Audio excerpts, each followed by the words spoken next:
আসসালামু আলাইকুম। Gravity school of সায়েন্সের পক্ষ থেকে অষ্টম শ্রেণীর সকলকে আজকের ইংলিশ ক্লাসে ওয়েলকাম জানাচ্ছি। আমি ওমর ফারুক। আজকে আমি অষ্টম শ্রেণীর ইংরেজি বইয়ের একটা কবিতা নিয়ে আলোচনা করব। কবিতাটার নাম হচ্ছে I wonder lonely as a cloud, লিখেছেন উইলিয়াম ওয়ার্ডসওয়ার্থ। এই কবিতাটির আজকে বাংলা অনুবাদ সহ আমরা পড়ব। আশা করি তোমরা সকলে বুঝতে পারবে। চলো শুরু করি। I wandered lonely as a cloud, আমি মেঘের মতো একাকী ঘুরে বেড়াই। That's flowed on high over vales and hills, যারা কিনে উড়ে বেড়ায় পাহাড় এবং উপত্যকার উপর দিয়ে। When all at once I saw a crowd, আর তখনই আমি হঠাৎ একটি ভিড় লক্ষ্য করি। A host of golden daffodils, ভিড়টা কিসের ছিল? ভিড়টা ছিল হচ্ছে এই ড্যাফোডিলস ফুলের, অসংখ্য সোনালী ফুল এর একটি দল তিনি দেখতে পেলেন তখন কবি। Beside the lake Ben the trees, কোথায় ছিল ভিড়গুলা? বিসাইড দ্য লেক, লেকের পাশে, হ্রদের পাশে, এবং বেন দ্য ট্রিস, গাছের নিচে।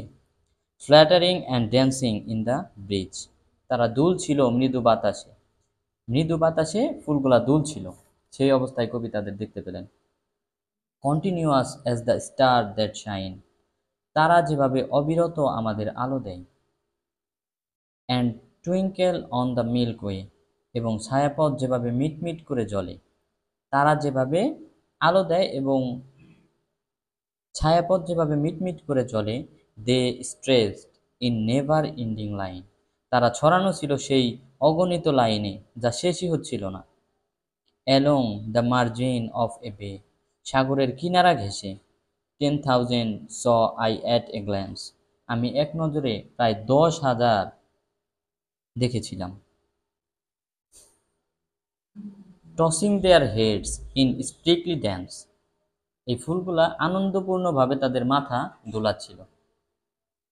এটাই ছিল আজকের কবিতার আলোচ্য বিষয়। আশা করি তোমরা কবিতাটি বুঝতে পারছো। নেক্সট ক্লাসে আমরা এই কবিতার যে রাইম স্কিম, কিভাবে রাইম বের করতে হয় এবং রাইমিং ওয়ার্ডগুলা সবগুলা নিয়ে আলোচনা করব। আপাতত সাথেই থাকো।